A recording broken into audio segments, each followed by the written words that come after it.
Ladies and gentlemen of the media, good morning. Our briefing this morning will focus on the upcoming United States and Africa Leaders Summit, which is scheduled to take place in Washington, D.C., in United States of America, on the 5th and 6th August 2014. His Excellency President Zuma will lead a delegation of ministers, and some business people have already landed there, with the summit theme reading as Investing in the Next Generation. The US-Africa Leaders Summit is one of the outcomes of the visit by President of the United States, President Obama, to Africa in June-July 2013. During his visit to 3 African countries, which included Senegal, South Africa, and Tanzania, President made an undertaking to African leaders that the U.S. would host a U.S.-Africa's Leaders Summit to discuss issues of mutual interest. Preceding this U.S.-Africa Leaders Summit was the Young African Leaders Initiative Summit, which also took place in Washington, D.C., at which summit President Obama honored our late President Nelson Mandela by renaming this initiative Mandela Washington Fellowship for Young Leaders. The theme of the Leaders Summit, which is Investing in the Next Generation, is intended to debate on how the USA and Africa can together sustain and advance Africa's transformation. The summit will therefore focus on trade and investment, and the promotion of sustainable development, peace and security issues, the sustenance of good governance, and the advancement of human development. We're looking forward to the main outcomes for the summit to the renewal of the Africa Growth Opportunity Act for the next coming 15 years, popularly known as AGOA, to the increased support and capacity building for Africa's defense architecture at the regional and continental levels. 3, establishment of the US-Africa Infrastructure Development Fund of $100 billion with a 50-50 contribution from Africa and the US in support of regional integration and Africa's industrialization. Next, or 4th, being the consultative process with Africa and African countries in selection and participation in the newly launched Mandela Washington Fellowship to reflect on human resource needs of the continent and in the spirit of Mandela. A few days ago, in a telephonic consultation with one of the senior leaders in President Obama's cabinet, we did raise that we would have loved to see more support and capacitation of our own institutions on the continent.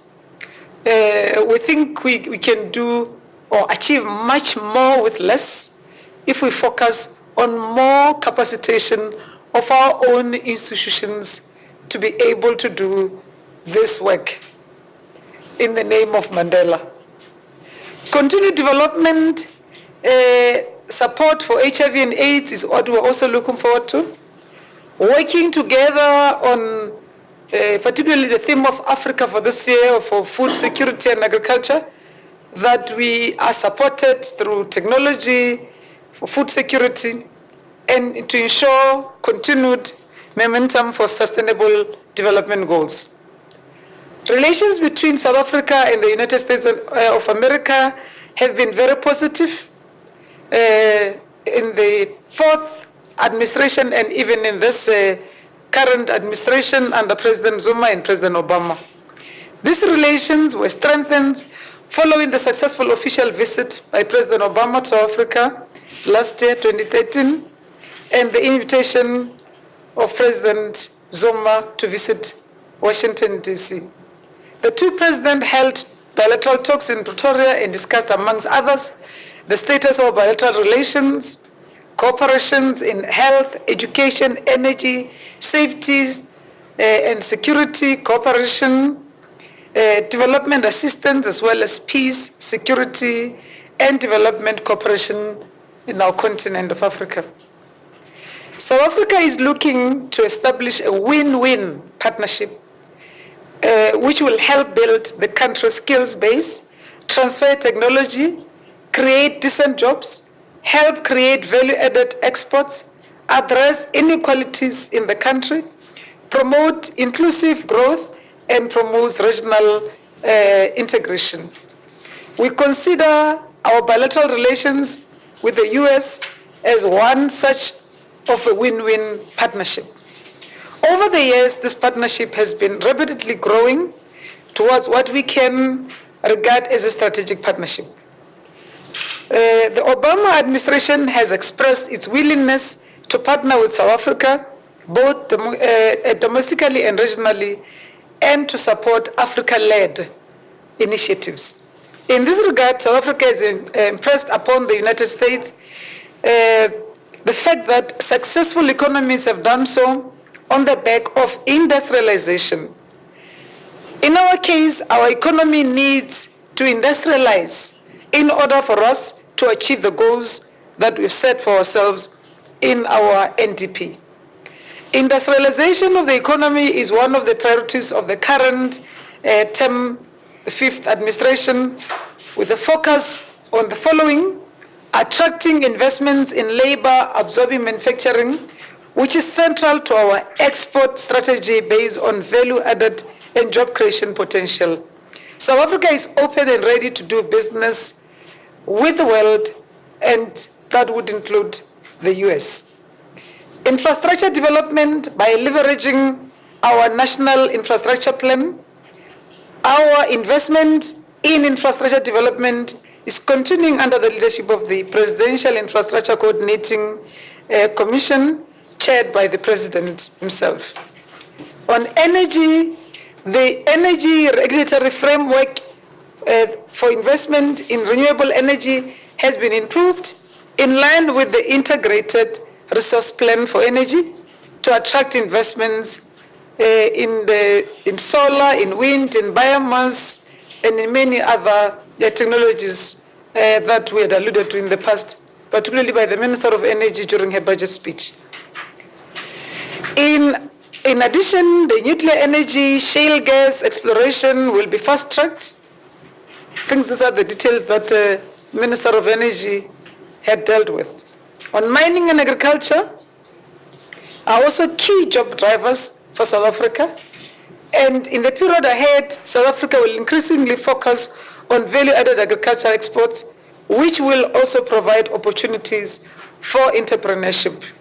Here, I need to also emphasize that we should also be bearing in mind that for us, the improvement of the yield per hectare is not just about export of beneficiated agricultural products, but it's also about food security for our people. On industrialization, the South African economy is therefore a major strategic element of our overall policy thrust to reset the trajectory of the economy on a higher plane, one which attracts investments on the sort which will transfer skills, create quality jobs, stimulate manufacturing, and increase value-added exports. On the trade side, we're looking forward to good news or outcome of the deliberations on AGOA for the next coming, and the renewal thereof for the next coming 10-15 years. We are not even contemplating graduation. We are continuing with the integration of our own economies in our region, the tripartite free trade area, the tripartite, that which includes SADC, COMESA, and East African Community. I would like to reiterate that South Africa welcomes the holding of the first USA-Africa Leaders Summit. African nations and the US have much to offer each other and are all striving for a more peaceful, democratic, and in our case, developmental world in which justice and equity prevails and where poverty, inequity, and underdevelopment are tackled in a substantial and result-oriented way. I know you want us to say something on Palestine. South Africa, yesterday, ladies and gentlemen of the media, were addressed by our special envoys. We would want to take this opportunity, adding on what you had heard yesterday, to say South Africa welcomes the humanitarian ceasefire that has finally been agreed upon by both sides. As you know, as part of our contribution to international diplomatic efforts towards the resolution of the Israeli-Palestinian conflict, our envoys are continuing to do their work, and they would be coming back home, not just to their watering hole, but to keep the president and the government updated of the work they do outside there and the work we do here. The envoy started where it's hot. They started in Palestine and Israel. As they said themselves in yesterday's briefing, they will be continuing today to Egypt and Qatar. And they'll also be part of a delegation that will be going to Iran for a non-aligned movement ministerial meeting on the resolution of the conflict between Palestine and Israel. We're happy that the delegations were well received in the areas that they visited already, and that they're senior enough to continue delivering the message that they needed to on behalf of President Zuma and the government. The content of what we really are hoping to achieve out of this is that South Africa is calling on the protagonists to the conflict to conclude an immediate and conditional ceasefire, which we are now announcing that we've heard about it and it's welcome, but that this would help finally to stop the senseless killing of innocent children and women, innocent civilians, and in their thousands, who really did not have to lose their lives. Sadly, also those who would have lost their lives in sheltered areas that are under the control of the UN. South Africa is calling for the resumption of negotiations towards a permanent solution to this conflict, which is the two-state solution of a viable Palestine existing side by side and living in peace and prosperity with Israel within mutually agreed internationally recognized borders based on the 4th June 1967 lines, with East Jerusalem as the capital of Palestine. Thank you.